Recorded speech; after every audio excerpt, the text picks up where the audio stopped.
இப்ப நான் உங்களை இன்டர்வியூ பண்றேன்னு என் ஃப்ரெண்ட் கிட்ட சொன்னேன் மேம். அவங்க ஃப்ரெண்டு அவங்க இப்பதான் நியூ மேரிட் கப்பிள்ஸ். ஓ. அவங்களுக்கு இப்பயே சின்ன சின்ன சண்டைகள்லாம் வந்துட்டு இருக்கு. ஆ, மேம்கிட்ட போய் அந்த ட்ரீட்மெண்ட் என்னன்னு கேளு. ஒண்ணே ஒண்ணு பண்ண சொல்லுங்க. இப்ப சண்டை போடுறாருல, பொண்டாட்டி முந்தானி புடிச்சிட்டு மாலா மாலா மாலான்னு போக சொல்லுங்க. அது பண்ணிட்டாலே அந்த அம்மா இதாயிடுவாங்கல்ல. அப்படி மாலா மாலான்னு பண்ண வைக்கிறதுக்கே ஏதோ ட்ரீட்மெண்ட் உங்ககிட்ட இருக்கு அப்படின்னு மாதிரி சொன்னாங்க. ஆக்சுவலா அது ஒண்ணுமே கிடையாது. ட்ரீட்மெண்ட்லாம் எதுவும் இல்ல. சும்மா காதுல குஸ் குஸ் குஸ் குஸ் அவ்வளவுதான். ஓ, அப்படி அப்படி ஒண்ணு மாதிரி நம்ம இருக்கிற மாதிரி பண்ணிட்டாங்க. ஆமா, ஆனா ஒண்ணும் கிடையாது. ஆனா நம்ம அந்த சீன் பண்ணிட்டோம் மேம். ஆனா பாருங்க கிட்டத்தட்ட இவ்வளவு வருஷம் கழிச்சு பேசிட்டே அது இருக்கோம். நினைச்சே பாக்கல. சிஎம் அவர்கள் கூட சொல்லியிருந்தாரு, மாலா ஃபேனை எரியுதுடி பண்ணிட்டு மாலா. எரியுதுடி மாலா ஃபேனை போடு அப்படின்னு. உங்களோட கேரக்டர் ஏன்னா ஒண்ணு பண்ணாலும் அந்த கேரக்டர் லைஃப் லாங் இருக்கணும் பேசப்படணும்னு சொல்லுவாங்க. உங்களை நினைச்சுமே அந்த கேரக்டர் வரும். எவ்வளவு ஹாப்பியா ஃபீல் பண்றீங்க அந்த ரொம்ப ரொம்ப ஹாப்பி. ஏன் தெரியுமா? அது ரொம்ப நான் ஹாப்பியா. அது காரணம் என்ன தெரியுமா? இப்போ என்னோட ஏஜ் கேட்டகரியில இருக்கிறவங்களுக்கு இப்ப இருக்கிற யங்ஸ்டர்ஸ் தெரியாது. என்னோட ஏஜ் கேட்டகரியில இருக்கிற ஆர்டிஸ்ட மோஸ்ட்லி கொஞ்சம் ஆமா நிறைய பேருக்கு தெரியாது. ஆனா இந்த மாலா மாலானால இப்பவும் நான் எல்லாருக்கும் தெரியுறேன். மீம் மெட்டீரியல் ஆயிட்டீங்க. ஆமா, அதனால வந்து எனக்கு ரொம்ப சந்தோஷம். இப்போ நான் ரோட்ல போனேன்னா ஏய் மாலா மாலாடா அப்படின்றாங்க பசங்க பொண்ணுங்கவும். யார் தெரியுதா மாலா மாலா அப்படின்றாங்க. சோ அதனால எனக்கு ரொம்ப சந்தோஷமா இருக்கு. நான் ஏதோ நினைச்சு பாக்கல இந்த அளவுக்கு ஆகும்னு. கண்டிப்பா வெட்டிங்ஸ் எல்லாம் போனா அதுல ஃபிளெக்ஸே போட்டுறாங்க. ஆமா, ஹஸ்பண்ட் வைஃப் இப்படி இருக்கணும் அப்படின்ற மாதிரி. மாலா மாலா என்ன ஹாப்பி மாலா மாலா ஹனிமூன்ரா மச்சி. அப்புறம் வந்து ஹாப்பி வெட்டிங் ஆனிவர்சரிக்கு மாலா மாலா கேக்கு அது மாதிரி எல்லாம் பண்றாங்க. சோ அதெல்லாம் பார்க்கும்போது ரொம்ப ஹாப்பியா இருக்கலாம். நம்ம கண்டிப்பா கண்டிப்பா கண்டிப்பா ரொம்ப ஹாப்பி. உங்களுக்கு இதுவே ஒரு பாசிட்டிவ் நம்ம எடுத்தாலும் இந்த பக்கம் வந்து யோசிச்சு பார்ப்போமே, நீங்க எவ்வளவோ கேரக்டர் ரொம்ப கஷ்டப்பட்டு பண்ணிருப்பீங்க. இதெல்லாம் நல்லா வரணும்னு நினைச்சா நம்ம பண்ணுவோம். ஆனா அதெல்லாம் விட எப்ப பார்த்தாலும் இந்த மாலாலே இருக்காங்களே அப்படின்னு மாதிரி ஏதாவது யோசிச்சிருக்கீங்களா? இல்ல அப்படி இல்ல. இப்போ அதாவது இப்ப உன்னால் முடியும் தம்பியில கமல் தங்கச்சி ரோல் அது யாராலும் மறக்க முடியாது இல்லையா? அதுவும் எனக்கு ஒரு மைல் ஸ்டோன் மாதிரி. அதே மாதிரி இது ஒரு மைல் ஸ்டோன். இது இந்த மாதிரி ஆகுன்றது. இப்ப சீரியஸான சீன் நான் நிறைய பண்ணியிருந்தாலும் சீரியஸா எடுத்து மீம்ஸ் போட முடியாது இல்ல. காமெடியா இருந்தா தானே மீம்ஸ் போட முடியும். சோ அந்த வகையில இது வந்து ஹிட் ஆனதுல எனக்கு ரொம்ப சந்தோஷம். மத்தபடி வேற எல்லா சீனும் அந்தந்த கேரக்டருக்கு என்ன பண்ணணுமோ நான் பண்ணிருக்கேன். ஓகே, எனக்கு அந்த மாலா மாலா அது ரொம்ப பிடிக்கிறதாண்டி இன்னொன்னு இருக்கு மேம். நீங்க தூங்குவீங்க பழைய சொத்து திங்க. நான் எங்க ஃப்ரெண்ட்ஸ்ல யாராவது தூங்கினாலும் அதுதான் சொல்லி இது பண்றது. அந்த சீக்வன்ஸ்ல போடும்போது அவர் உண்மையா நடிச்சிட்டாரா? ஆமா ஆமா. அப்புறம் அந்த கொரட்டெல்லாம் நானா பண்ணேன். சும்மா அந்த அதெல்லாம் வந்து வடிவேல் சாரோட ஒர்க் பண்ண அந்த ஒரு எனர்ஜி பத்தி சொல்லலாமா? அவர் வந்து ஒரு எனர்ஜி பூஸ்டர். அவரு நல்ல டைப்பு. நல்லா என்ன சொல்றது வந்து ஒவ்வொரு சீனுமே எப்படி நல்லா பண்ணலாம், இன்னும் கொஞ்சம் நல்லா பெட்டர்மெண்டா எப்படி பண்ணலாம் அப்படிங்கறதெல்லாம் வந்து பேசிப்போம். அவங்க வந்து இப்ப அசிஸ்டன்ட் டைரக்டர் வந்து சீனை சொல்லிடுவாங்க. இப்ப நம்ம வந்து இந்த சீனை இன்னும் கொஞ்சம் எப்படி இம்ப்ரூவ் பண்ணலாம் அப்படிங்கறத வந்து பேசுவோம். இப்ப விவேக் சாரு, ராதிகா சௌத்ரி, நானு, எல்லாரும் இருக்கிற சீனா இருந்தாலும் அதுவும் ஒரு தடவைக்கு 2 தடவை பிரபு சாரு, டெல்லி கணேஷ் சார் எல்லாருமே அந்த படமுமே எல்லாமே லெஜெண்டரி ஆர்டிஸ்ட் எல்லாருமே. எக்ஸாக்ட்லி. இந்த தனித்தனி ஆர்டிஸ்ட் ஒருத்தர் 2 பேர் அவங்களோட இருக்கிறதோட இந்த ஆல் ஆர்டிஸ்ட் காம்பினேஷன் அது வந்து குஷி. அது ஷூட்டிங் ஸ்பாட்ல பாத்தீங்கன்னா அது பயங்கர எந்துவா இருக்கும். பயங்கர கலகலகலன்னு ஆளாளுக்கு ஒண்ணு பேசிட்டு இருப்பாங்க. டைம் போறது தெரியாது. சீன் நல்லா இருக்கும். அந்த மாதிரிதான். அப்படி ஏதாவது உங்களுக்கு ஞாபகம் இருக்கா? மிடில் கிளாஸ் மாதவன்ல ஒரு ஆல் ஆர்டிஸ்ட் காம்பினேஷன்ல இந்த விஷயம் எனக்கு மறக்க முடியாது, வெளியே ஷேர் பண்ணலாம் அந்த மாதிரி? ஆமா கண்டிப்பா. ஏன்னா இவரு பிரபு சார் என்ன பண்ணுவாரு, எப்படியாவது அவர் ஃபர்ஸ்ட் நைட்டை முடிச்சிடணும்னு சொல்லிட்டு இவர் வந்து எங்களெல்லாம் வெளியே துரத்தி விடுறதுக்காக போயிட்டு கரண்ட் எல்லாம் ஆஃப் பண்ணுவாரு இல்லையா? முதல்ல சரி ஐயோ கரண்ட் போயிடுச்சு அப்படின்னு நாங்க போலாம் அப்படின்னு போறதுக்குள்ள அப்புறம் அடுத்து அவங்க வருவாங்க வெளியில. அதுக்குள்ள போயிட்டு தம்பியோ இல்ல யாரோ தெரியல போயிட்டு ஆன் பண்ணி விட்டுருவாங்க. ஆன் பண்ணி விட்டோன்னே கரண்ட் வந்துருச்சுன்னு திருப்பி எல்லாரும் உள்ள வந்துருவோம். அப்ப அவரு ஐயோ போச்சுடா அப்படின்ட்டு பார்த்தா அதுவுமே ஆலாட்டு சீன் நல்லா இருக்கும். அந்த மாதிரி நிறைய சீன். அப்புறம் வந்து என்ன கல்யாணம் பண்ணிக்கிறதுக்கு ஃபர்ஸ்ட் நான் இவரை கல்யாணம் பண்ணிக்கிறதுக்கு ஒத்துக்க மாட்டேன். அப்புறம் இங்க இருந்து பேசுவாங்க எல்லாரும், இவ இப்படியே இருந்தா அவையார் மாதிரி ஆயிட வேண்டியதானோன்னா அந்த அவையார் இமேஜினேஷன் அது நல்லா இருக்கும். Okay okay. இப்போ வந்து மேம் நான் சீரியஸான சீக்வன்ஸ் கூட நம்ம சமாளிச்சிடலாம். இந்த காமெடியா இருக்கிற விஷயம் வந்து யாராவது ஒருத்தர் பண்றது நமக்கு சிரிப்பு கண்ட்ரோல் பண்றது பெரிய விஷயம். ஐயோ கண்ட்ரோலே பண்ண மாட்டோம். எல்லாரும் சிரிச்சு கொல்லுன்னு சிரிச்சுட்டே இருப்போம். கண்டிப்பா இந்த மாதிரி காமெடி சீன்ஸ்ல எப்படியும் ஒரு 5 டேக் 6 டேக் போயிடும். அப்புறமா தான் அப்படின்னு உடனே சிரிப்பாங்க. இந்த பக்கம் அப்படின்னு கடைசியில பார்த்தா எல்லாம் சிரிச்சிட்டு இருப்பாங்க. அந்த வடிவேல் சார் இடுப்புல கட்டுப்பட்டு இருப்பார்ல, அது பார்த்தாலே சிரிப்பு. ஆமா, ஐயோ அதெல்லாம் 10 டேக்கு. அப்படிங்களா? ஆமா, எல்லாம் பிரபு சார் சிரிச்சிருவாரு, விவேக் சிரிச்சிருவாரு, எல்லாரும் வந்து ரேவதிமா நானு எல்லாரும் மாறி மாறி பயங்கர இருக்கு. Okay ma'am. இப்போ ரஜினி, கமல் இந்த மாதிரி கம்பாரிசன் இருந்துகிட்டே இருக்கும் ரசிகர் மத்தியில், ஆர்டிஸ்ட் மத்தியில் இல்ல. ஆனா விவேக் சாரும் வடிவேல் சாரும் இணைஞ்சு அந்த இடத்துல இது பண்ணிட்டு இருப்பாங்க.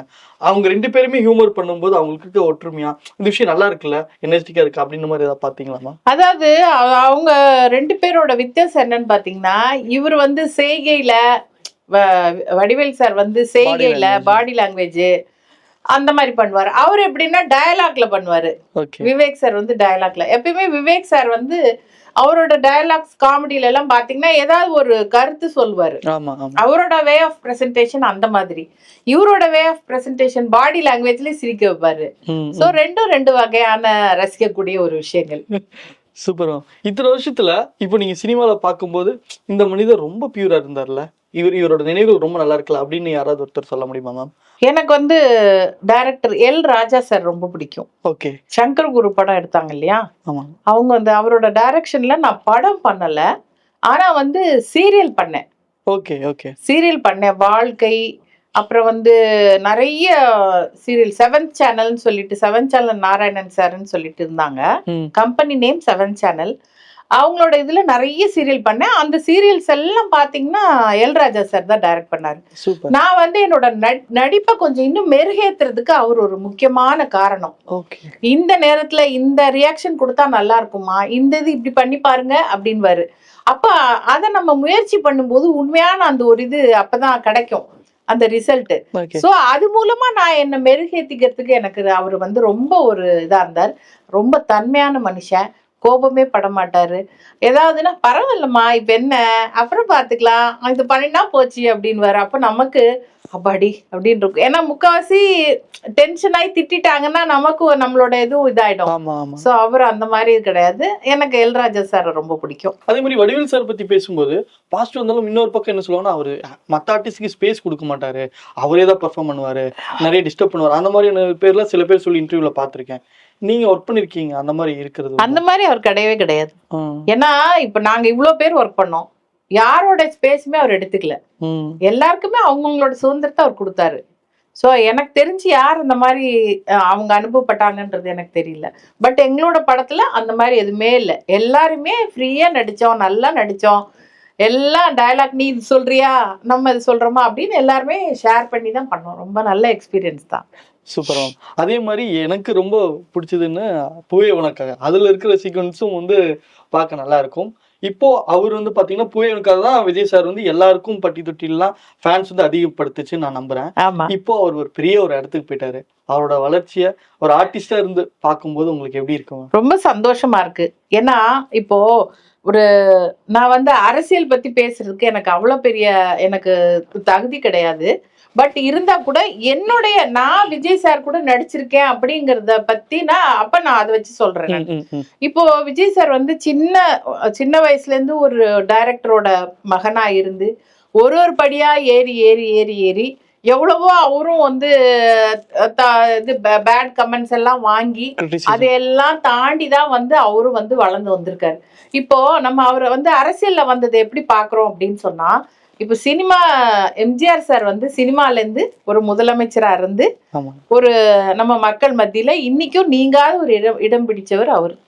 அதுக்கப்புறம் நிறைய பேர் ஆமா விஜயகாந்த் சார் எல்லாரும் இல்ல, விஜயகாந்த் சார் வந்து அவர் சீஃப் மினிஸ்டர் ஆக முடியல, ஒரு பெரிய பொசிஷனுக்கு வர முடியலங்கிற வருத்தம் நிறைய பேருக்கு இருக்கு.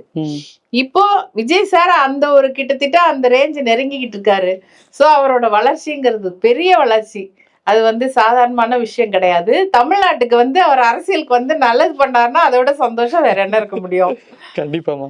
இப்போ அவரோட ஷூட்டிங் ஸ்பாட்ல இருக்கும்போது அவர் அந்த நர்வஸ்ல இருந்தாரா, அடடா இந்த ஷாட் நல்லா பண்ணுமே இப்படி எல்லாம் இருக்கு? அதெல்லாம் இருப்பாரு. நல்லா வரலன்னா இன்னும் டேக் போயிடலாம் அப்படி சொல்லுவாரு. ரொம்ப டென்ஷனாலாம் இருக்க மாட்டாரு, கூலா தான் இருப்பாரு, கூலா இருப்பாரு. ஆனா வந்து இந்த டேக் நல்லா வரல அப்படின்னு சொன்னா இன்னொரு டேக் போயிடலாம்ப்பா, அதோட இன்னும் கொஞ்சம் பெட்டரா பண்ணலாம் அப்படின்னு சொல்லுவாரு. அந்த மாதிரி. உங்களுக்கு தளபதி அவர்கிட்ட இருந்து ரொம்ப பிடிச்ச ஒரு விஷயம்னா என்ன சொல்லுவீங்க? குவைட்டா இருப்பாரு. இப்ப எல்லாரும் எப்படி பாக்குறாங்களோ அப்படியேதான் இருப்பாரு அவரு. ஜாஸ்தி பேச மாட்டாரு. காலையில நுழையும் போது good morning, good morning sir அப்படின்னா இது பண்ணுவாரு. சாப்பிட்டீங்களா அப்படி கேட்பாரு. கிளம்பும் போது பாய் அப்படின்னா பாய், அவ்வளவுதான். நாங்க ஜாஸ்தி சீன் பத்தி பேசிப்போம். இதுல இப்ப நீங்க இப்படி வாங்க இந்த இடத்துல அப்படி அப்படின்னு சொல்லுவாங்க. ஏன்னா நம்ம ஆர்டிஸ்ட், கோ ஆர்டிஸ்ட், ஆப்போசிட் ஆர்டிஸ்டோட அந்த கோஆர்டினேஷன் இருந்தாதான் அந்த சீனோட இது கரெக்டா இருக்கும். சோ அதெல்லாம் சொல்லுவாங்க. சோ மத்தபடி வந்து ஜாஸ்தி எதுவும் பேச மாட்டோம். உங்களுக்கு பார்த்த வரைக்கும் நான் கிட்ட இருந்து பார்த்திருக்கேன். ஸ்டூடெண்டா இருக்கும்போது நீங்க யாருமே ஆஷா திட்ட மாட்டீங்க, பண்பா தான் பேசுவீங்க, எல்லாரும் இது பண்ணுவீங்க. இந்த இது எப்படி வருது? சின்ன வயசுல இருந்தே அந்த பண்பா இருக்கணும், நம்ம வந்து சிரிச்ச முகமா தான் இருக்கணும், யார்ட்டையும் ஆஷா இருக்க கூடாதுன்னு இருந்தீங்களா, இல்ல இடையில அந்த மாற்றமா? இல்ல, நான் இடையில எல்லாம் மாறல. ஆரம்பத்துல இருந்தே அப்படிதான். நான் என்னோட ஆரம்பத்துல இருந்து ஒரு கோட்பாடு என்னன்னா, நம்ம எப்படி நடந்துக்கிறோமோ அப்படிதான் எதிராளியும் நடந்துப்பாங்க அப்படிங்கிற ஒரு விஷயத்துல நான் ரொம்ப உறுதியா இருக்கிறவ. இப்ப நான் சிரிச்சு சந்தோஷமா ஒருத்தட்ட பேசினேன்னா அவங்களும் அதே மாதிரி பேசுவாங்க அப்படிங்கிறது என்னுடைய ஒரு நம்பிக்கை. சோ அதனால ஆரம்பத்துல இருந்தே எல்லார்கிட்டயுமே நான் அப்படிதான் இருப்பேன். எனக்கு சிரிச்சுட்டே இருக்கிறது ரொம்ப பிடிக்கும், எல்லாரையும் சிரிக்க வைக்கிறது ரொம்ப பிடிக்கும். சோ அதனால அந்த மாதிரி ஒரு இது நடுவுல மாறுறதுங்கிறதுலாம் எதுவும் கிடையாது. அப்படியே இருந்துட்டேன். இதே மாதிரியே கடைசி வரைக்கும் இருக்கணும்னு நான் நினைக்கிறேன். அண்ட் உங்களோட வீடியோஸ்ல நீங்க இன்டர்வியூ கொடுத்திருப்பீங்களா, அதெல்லாம் பார்க்கும்போது நிஜத்திலும் நடிக்காத ஒரு நபர், யதார்த்தமான அப்படின்ற மாதிரிலாம் கமெண்ட் பண்ணியிருந்தாங்க. அந்த கமெண்ட்ஸ்ல கேட்கும்போது, அப்ரிசியேஷன் கிடைக்கும்போது எப்படி ஃபீல் பண்றீங்க? ரொம்ப சந்தோஷமா இருக்கு. ஜனங்களோட கமெண்ட்ஸ்ங்கிறது உண்மையானதா இருக்கும். எப்பயுமே ஜனங்க வந்து கரெக்டான கமெண்ட்ஸ் கொடுப்பாங்க. சும்மா அந்த மேல் இது சொல்லுவாங்கல்ல, வாட் டு சே தட், ஒரு அவங்கள வந்து தூக்கி வைக்கணும் அப்படிங்கிற அந்த இது இல்லாம கரெக்டான ஒரு கமெண்ட்ஸ் கொடுப்பாங்க மக்கள் வந்து. சோ அப்படிப்பட்டவங்க கிட்ட இருந்து நான் ஒரு நல்ல கமெண்ட்ஸ் வாங்குறேன்னு சொன்னேன்னா நான் நிஜமாவே ரொம்ப சந்தோஷப்படுறேன். Super ma'am. உங்க சாரி நல்லா இருக்குன்னு சொன்னல, அதுக்கு முன்னாடி ஒண்ணு என்னன்னா, நீங்க ஒரு வீடியோ ஒன்னு கொடுத்திருந்தீங்க, என்கிட்ட இவ்வளவு சாரி கலெக்ஷன்ஸ் இருக்கு. அந்த சாரி இது பாத்தீங்களா? ஓகே. அதுல ஒருத்தர் கமெண்ட் பண்ணியிருந்தாரு, இந்த அம்மா சம்பாதிச்சது எல்லாமே சாரிக்கே. என்னங்க பண்றது, எங்களுக்கு வந்து சீரியல்ல நடிக்கிறதுக்கு நாங்க தான் எங்களோட காஸ்டியூம்ஸ் எடுத்துட்டு போனோம். அவங்க கொடுக்க மாட்டாங்க. இதே படமா இருந்ததுன்னா அவங்க கொடுப்பாங்க. சோ அது வாங்குறது எங்களுக்கு இதா இருக்கு.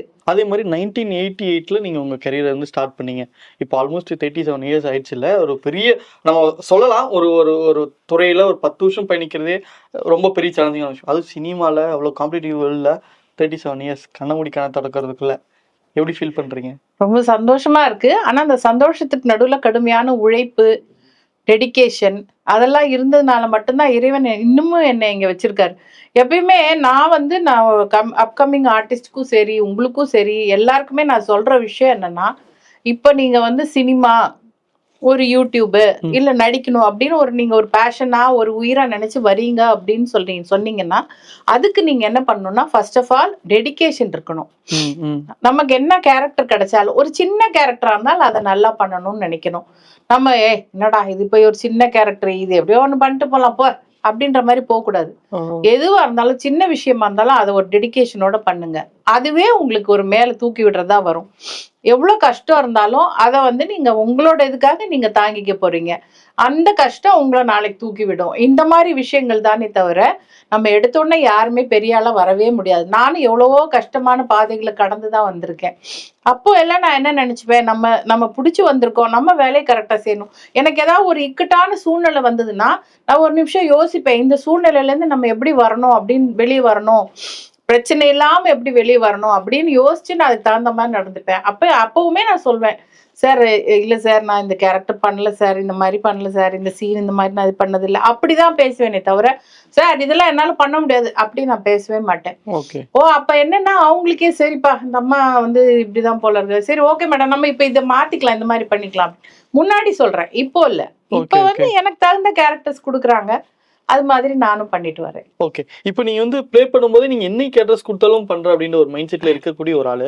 ஆனா நீங்க சின்ன வயசுலயே ரொம்ப ஃபேரா இருந்தீங்க, லைக் ஹீரோயின் மெட்டீரியல் மாதிரி இருந்தீங்க. அப்போ உங்ககிட்ட வந்து சொன்னாங்களா, நீ ஏன் இந்த மாதிரி கேரக்டர்லாம் பண்ற, நீ ஹீரோயினா பண்ணலாம்ல அப்படின்ற மாதிரி உங்களுக்கு நிறைய பேர் வந்து சொல்லி அப்படி ஃபோக்கஸ் பண்ண வச்சாங்களா? இல்ல, ஆக்சுவலா என்னன்னா நான் ஃபர்ஸ்ட் வந்து தங்கச்சி கேரக்டருக்கு வந்தேன். தங்கச்சி கேரக்டர்ல இருந்து அப்புறம் பாத்தீங்கன்னா ஒரு 4-5 படங்கள் தங்கச்சியாவே தான் வந்துட்டு இருந்தது. அதுக்கப்புறம் பாலைவன பறவைகள் ஹீரோயினா பண்ணேன். இவரு சக்திகுமாரோட சிவஸ்ரீ பிக்சர்ஸ், வாசன் பிரதர்ஸ்ன்னு சொல்லுவாங்க, அவங்க கம்பெனில. அவங்களே எனக்கு அடுத்து அன்பு சங்கிலின்னு ஆனந்த் பாபு கூட திருப்பி ஹீரோயினா கொடுத்தாங்க. அப்புறம் என்னன்னா அந்த ஹீரோயினா ஒரு படத்துல சஸ்டெயின் ஆகுறதுங்கிறது வந்து கொஞ்சம் பெரிய விஷயமா இருந்தது. காரணம் என்னன்னா படம் நல்லா ஓடணும், சக்சஸ் ஆகணும், அப்பதான் நம்ம ஃபேஸ் வெளியே தெரியும். ஸோ அந்த மாதிரி ஒரு ஜேர்னில என்னால ஹீரோயினா எனக்கு சஸ்டெயின் பண்ண முடியல. பட் யாரும் நீ ஏன் இந்த கேரக்டர் பண்ற அப்படிங்கிறது இல்லை. அது என்னோட சாய்ஸ் தானே, வேணும்னா நான் பண்ண போறேன், வேண்டாட்டி விட போறேன். அது யாரும் நம்மள வந்து கம்பல் பண்றதுங்கிறது எதுவும் இல்லை. நீங்க அந்த ஒரு டெசிஷன் எடுத்தனாலதான் இன்னும் 37ல இருந்து இன்னும் லோடிங் அந்த ஒரு விஷயம் போயிட்டே இருக்கு. ஆமா, எனக்கு என்ன சினிமால இருக்கணும். ஆமா, நம்ம ஒர்க் பண்ணணும். சினிமால இருக்கணுங்க, ஒர்க் பண்ணிட்டே இருக்கணும், சும்மா இருக்க கூடாது. ஆமா, அது கேமரா நம்ம முகத்திலே இருக்கு.